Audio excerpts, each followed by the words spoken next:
Hello, Tom Gill here for issue Technology and Context 3. Start out with Try It on the online voting article, which was pretty interesting because I've had that issue, thought of that as, easy solution to our very difficult voting process, voting in person at least. So I checked out the Serve program and the reasons why it was denied, and it seemed that voter buying and vote switching was an issue that could occur often. Um, it's impossible to estimate the attacks, which was also, you can never know when somebody is going to hack into your system. Because hackers nowadays are, I mean, the FBI looks for hackers and gives them jobs if they're good enough. So um, the internet completely as a whole is flawed and it's easy to access. Um, People have found the loopholes and there's no closing them because the internet is a solid. Everything is contained within the internet. So, um,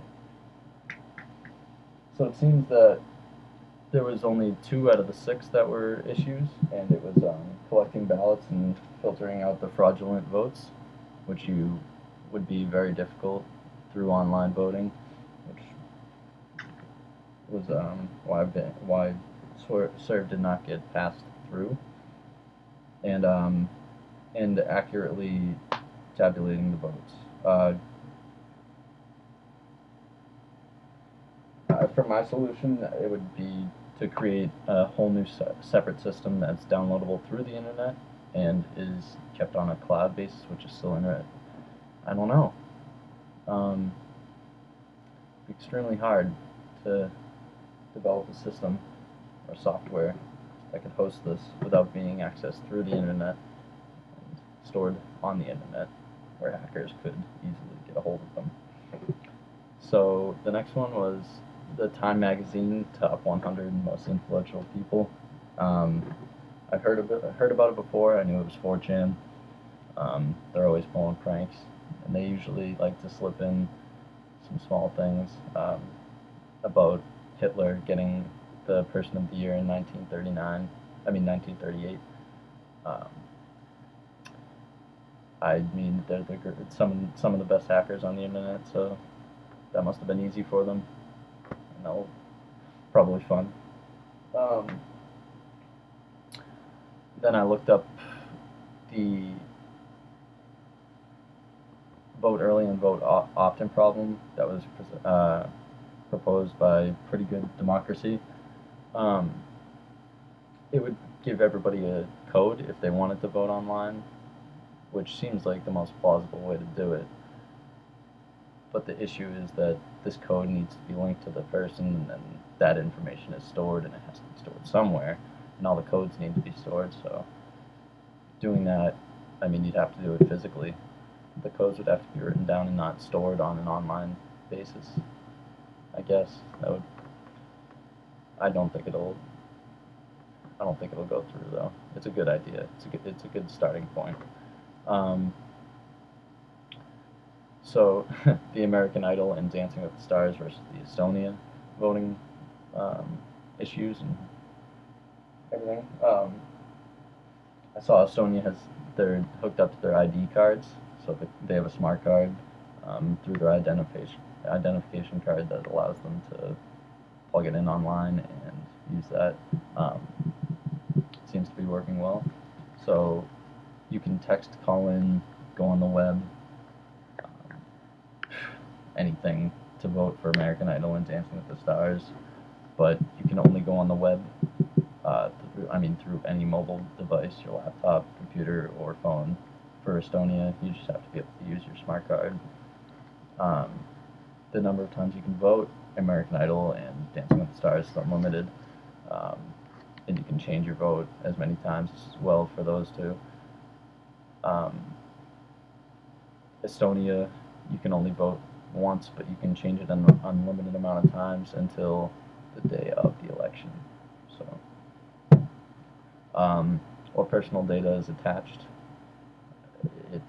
I mean, American Idol and Dancing with the Stars, only your number or whatever IP address you're using, or if you want to put your name and stuff, then I guess that's attached. But Estonia, it has to be hooked up to. It has to be hooked up to your personal information somehow. So they must have a good security system for that to keep it protected. All right. So moving on to the 4 questions, the issue questions. So the first one, I would absolutely prefer online voting than going to the polls, because it's a pain. It's a pain every single time that we have to do that. It's not fun. Second, I think I see a lot of kids my age that are voting Republican, so I don't know. I don't know how that would play out. I think it would be fairly even, but Democratic more, because our generation is just more Democratic. Should have one. So I don't think online voting should be focused on different demographics, like the elderly, and people who are not actually in the United States. It should be available to everybody, because that's the way America's always been, right? So, on to technology and context. Law enforcement. I was surprised with how many fingerprints that they have stored on their system, on the national system, which was crazy. I was glued to the TV for the Michael Brown incident, and for that whole entire week, it was going to go down, and people started saying body cameras immediately. I agree with it, but it's we need to find the financial needs for it, which comes from the taxpayers, and either something there has to be something to be done, because they're public servants, and they need to be on constant watch. If anything happens, it's good for the police officers, and it's good for the citizens, clearly, with the results that we've gotten already. I'm